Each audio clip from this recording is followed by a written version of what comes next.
One of the things I like to do is introduce you to some of my mentors, some of my advisors, some of the people that I call for advice, and the people that I study when I'm stuck. So BJ Fogg is one of my closest mentors. He's the director of the Stanford Persuasive Technology Lab, and I met him when I was a freshman at Stanford. I ended up working with him for years. I was a senior researcher in his lab, and we've spoken at some of the same conferences here in the United States and Japan, etc. He taught me a lot of what I know about persuasion.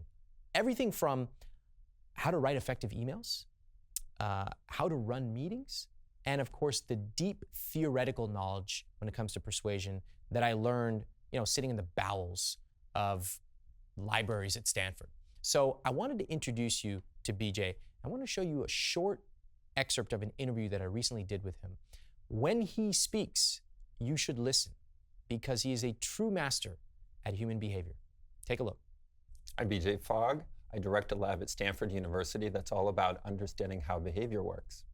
Thanks for coming in. You're a big hero to everyone watching this. Happy to be here. You also taught me an idea. A lot of people back at that time wanted to work at Google. A lot of people still do. And there was somebody in the lab who said it's really hard to get hired. And you said, listen, find out the one person who does what you want to do there.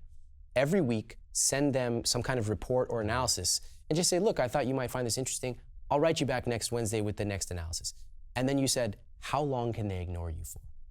It's a transformatively different way of looking at getting a job than knocking on the door and sending your resume in through a website. You're actually doing the work ahead of time. You're showing that you're worthy of being listened to. And you're right, after a certain point, how can they ignore someone who is sort of that on top of it and ready to take a risk? What do you think about that? I think, whether it's personal needs or company needs, if you're trying to build a business or fill a niche, if you can understand what those needs are and start delivering, who's going to turn you away? So how can people use that besides applying for a job? That principle of let's try to understand their needs and then address them before they even articulate them. Well, it depends how you slice it. One could be starting a company. Another one might just be helping people, say, in your family. And let me start with the family one, and we can push back to the more the venture one if you want. It may be that you have somebody that you're married to or somebody in your family that you think needs to get more active or eat better, what have you. What you will probably be incredibly unsuccessful at doing is nagging them until they get it done. How did you know? Yeah, it doesn't work. Or hyper motivating them or having them watch Biggest Loser or something like that. What you need to do, there are ways to motivate people. However, I'm more of a fan of waiting until something happens, and I call it the motivation wave, where they naturally get motivated around an area, whether it's exercise more, eat better, save more money. And then when that moment's right, they're in a motivation wave, then you help them take the steps they need to do to move forward. So for example, if it's a family member who wants to lose weight and they're constantly saying, I feel bad, I feel fat, wait until perhaps right after Thanksgiving when they really are like, I really need to get in shape, or right before a summer vacation. And then what do you do? Well, so understanding the role of motivation only has one role in our lives, and that's to help us to do hard things. Okay. And if you don't have to do hard things, you really don't need much motivation. Okay, so some of these things, let's say a weight loss program, especially when people have failed before, it is very hard to get started again. So the motivation has to be high. If the motivation's low, they're not going to do it. So I think the right thing to do is be ready, and this could work for like a venture that's creating something in health or financial security or what have you.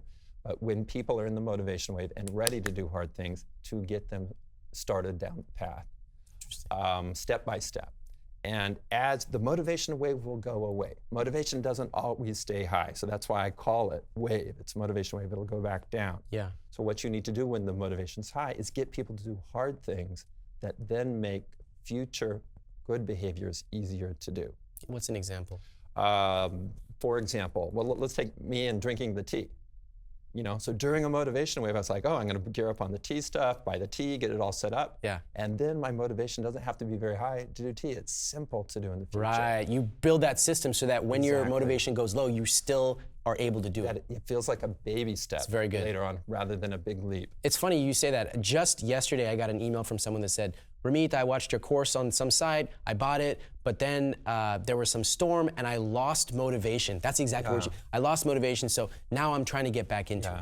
I thought, like, so interesting. I think what really happens is that person probably didn't lose motivation as much as he or she thought.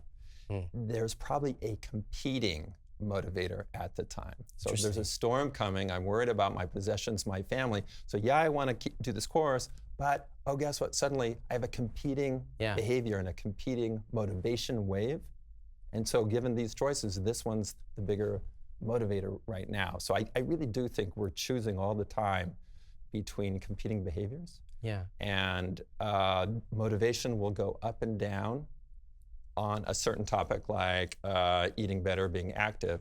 But in addition to that, we have competing motivations. That makes it all the more important to make those baby steps, make those possible, because you can still take the baby steps, the tiny, small things, even when something else is grabbing your attention.